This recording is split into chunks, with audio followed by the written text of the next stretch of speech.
How's it going? I'm good. Charlie, you've been here like 15 minutes. I mean, what are we doing? I'm ready. Go ahead. Go ahead. Nah, that's all good.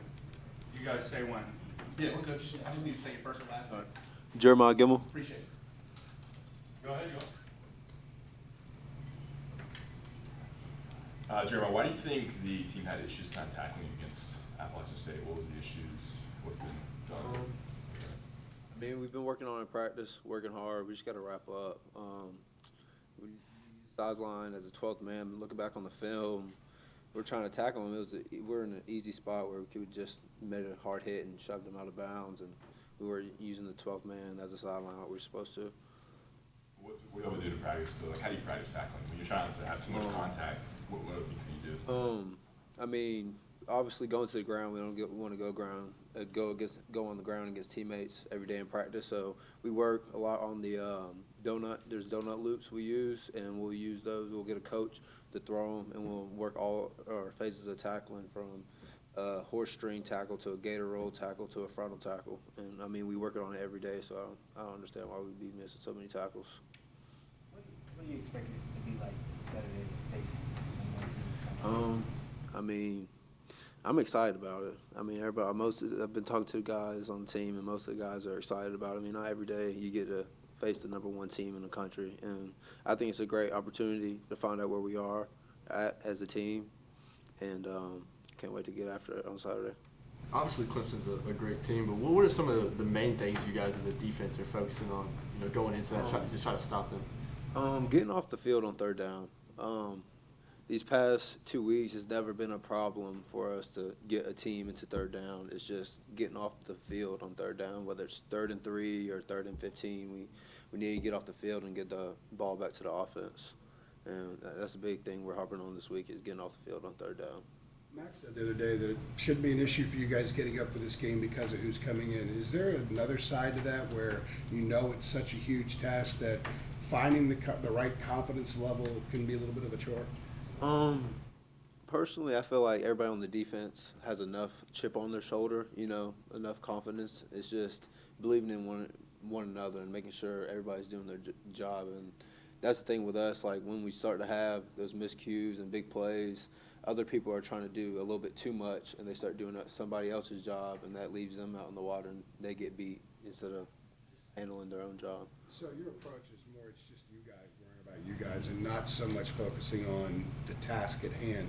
Obviously we got to focus on them. I mean, they're a great high-powered offense, probably the #1 offense in the nation. I mean, we're going to have to focus on them, but don't focus so much on them that we lose track of what we have to do. That's kind of what I was hitting on. Not so much you disregard them, but you have to first take care of yourself before you can take care of them. Right. When you're looking at them on offense, is it like a wow thing when you see them, or you don't get caught up in that?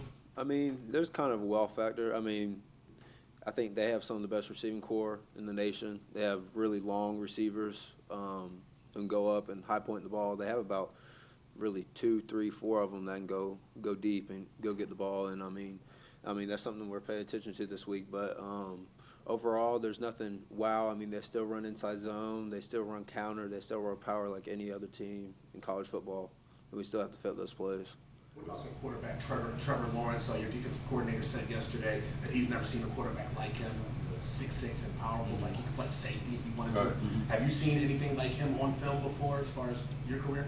Playing in college football or going against QBs, no, I can't say I have seen anything like him or faced anything like him. And then to go along with him, he has receivers that he can throw the ball up to, and sometimes just going to throw it up just because they have that athletic ability at receiver. What is it you're saying about his intangibles of Trevor Lawrence specifically? What intangibles do you see? Well, watch a film on him. He's really good outside the pocket, making plays that look like they have no chance of being anything. He makes a play out of them, and then he's really, the stats don't say that he's been really good this season, but watching him on film, he still throws a good ball, and he puts it on point for his receivers to make a play. What else stands out that he does that jumps out on film in terms of his ability?